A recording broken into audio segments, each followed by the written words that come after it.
Students of CBSE board class 10th class 12। बच्चों, जैसा कि आप सब जानते हैं कि सीबीएसई ने आपकी डेट शीट रिलीज कर दी है, isn't it.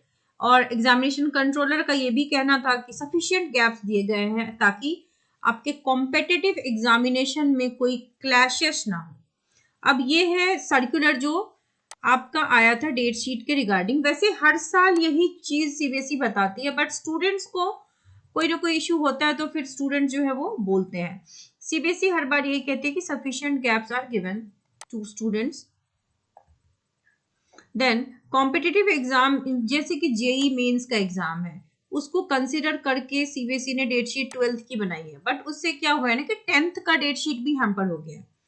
These date sheets have been prepared to avoid, क्योंकि देखो 40,000 सब्जेक्ट्स हैं, कॉम्बिनेशंस ऑफ सब्जेक्ट, जिसके एग्जामिनेशन में क्या हो कि no two subject examination of exam fall on the same day.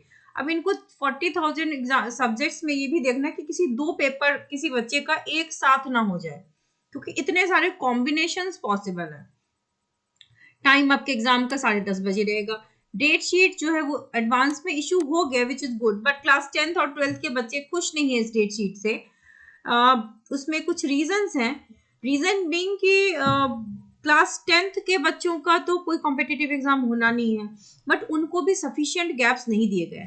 आप लोगों को बच्चों अगर याद हो तो हमने जो डेट शीट प्रेडिक्ट किया था, मैंने आपको पहले बताया था कि हिंदी फर्स्ट ही आता है, इंग्लिश सेकेंड, तो ये ऑप्शन था।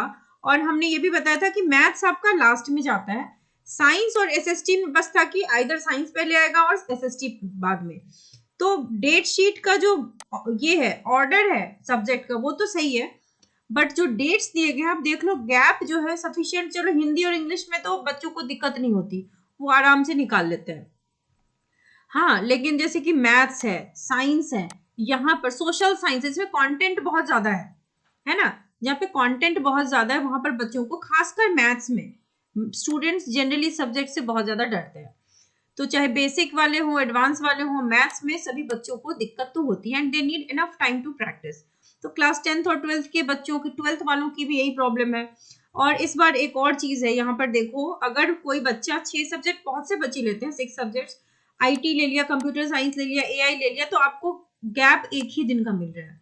तो ये भी एक प्रॉब्लम है, क्योंकि अगर चलो बेस्ट ऑफ 5 नहीं हो रहा है इस बार, बेस्ट ऑफ 5 हो रहा है, लेकिन वो क्या है ना कि इस बार जो यूनिवर्सिटी या कॉलेज जहाँ पे एडमिशन होता है वो डिसाइड करेगी कि आपका बेस्ट ऑफ 5 वो कैसे ले, बट स्टिल वो है। और जिन बच्चों ने 6 सब्जेक्ट की प्रिपरेशन की है उनके लिए ये यहाँ पर खास तौर पे बड़ा ही इनजस्टिस है, मैथ्स वाले सेक्शन में और यहाँ पर सेक्शन में। इंग्लिश हिंदी का चलो मैं कहूंगी फर्स्ट पेपर है। और एक और बात आप देखो, इलेक्शन होने वाला है, इसलिए क्या किया है सीबीएसई ने, सारे एग्जाम को 15 मार्च से पहले ही जो मेन सब्जेक्ट्स थे उसके एग्जाम को ले लिया है। जल्दबाजी में एग्जाम लेने के कारण, चलो सीबीएसई का तो है कि उनका एग्जाम निपट जाएगा, इलेक्शन के साथ क्लासेस नहीं होंगे, कॉम्पिटिटिव एग्जाम के साथ क्लासेस नहीं होंगे, लेकिन बच्चे जो है वो काफी परेशान हैं। और ट्विटर पे बच्चे जो है बहुत ज्यादा टैग करे सीबीएसई को डेट शीट चेंज के रिगार्डिंग, क्योंकि अब बच्चों के पास 70 दिन बचे हुए हैं। पोस्टपोनमेंट तो नहीं हुआ, एक तरह से आप इसको प्रीपोनमेंट कह सकते हो, क्योंकि जो मेन एग्जाम मार्च में शुरू होता था वो बच्चों का इस बार स्टार्टिंग से ही शुरू हो गया है, मतलब फरवरी से शुरू है और मार्च होते होते बच्चों का मेन एग्जाम एंड हो जाएगा मिड मार्च में। So this is the case with class 10th and class 12th both. तो बच्चे जो है वो डेट शीट चेंज की मांग कर रहे हैं।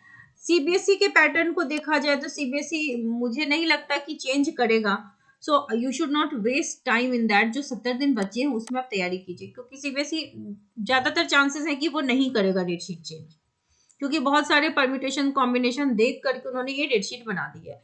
क्लास 12th की बात करें, अगर मैं साइंस स्ट्रीम की देखूं तो देखो इसमें 27 फरवरी को ही केमिस्ट्री का एग्जाम है, फिर उसके बाद 4 मार्च को physics, physics being the toughest subject for all the streams, मतलब जो पीसीबी वाले हैं पीसीएम वाले हैं दोनों के लिए फिजिक्स सबसे टफ जाता है। Then comes the math, math में भी यहाँ पे इनफ गैप नहीं है। फिजिकल एजुकेशन 12 मार्च को है, 19 मार्च को बायोलॉजी का एग्जाम है। तो देखो साइंस वालों का भी मिड मार्च में ही निपटा दिया गया, दे डोंट हैव टाइम। हर साल क्या होता था ना, गैप मिलता था बच्चों को, और ये एग्जाम थोड़ा सा 15 दिन आगे होता था, इस बार टाइम थोड़ा सा और कम हो गया। और हिंदी इंग्लिश तो है ही, 19 फरवरी से ही आपका हिंदी देन इंग्लिश। तो डेट शीट से ना क्लास 10th के बच्चे खुश हैं ना क्लास 12th के बच्चे खुश हैं।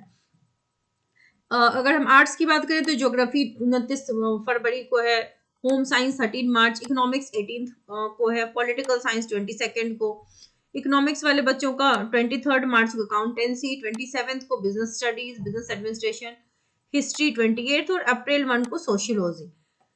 तो साइंस स्ट्रीम वालों का तो बहुत ही कॉम्पैक्ट कर दिया गया है कि उनका एग्जाम मिड ऑफ मार्च में, क्लास 10th वालों का भी। तो बच्चे बिल्कुल ना खुश हैं इस पैटर्न से, ये जो आपको मिला है डेट शीट से। चेंजेस होंगे या नहीं ये तो बाद में पता चलेगा, फिलहाल बच्चे भी परेशान है। सीबीएसई देखते हैं क्या करता है। For students of class 12th chemistry, her chapter से जो 30 मोस्ट एक्सपेक्टेड क्वेश्चन है इस बार बोर्ड के, उसकी सारी वीडियोस बन गई हैं हर चैप्टर की। जैसे जैसे आपके चैप्टर्स कंप्लीट होते हैं, go through these questions. Definitely इनमें से कुछ क्वेश्चंस आपके बोर्ड में जरूर आएंगे।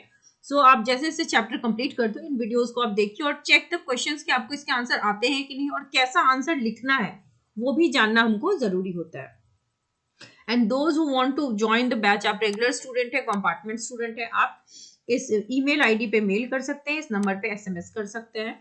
और जिन जिन बच्चों को लास्ट जो क्रैश कोर्स ज्वाइन करना हो, जो लास्ट 1 मंथ का कोर्स होगा, उसके लिए भी आप यहाँ पे कांटेक्ट कर सकते हैं। और चैनल के साथ बने रहिए ताकि सारे अपडेट्स आपको ऑन टाइम मिल सके। Wish you all the very best.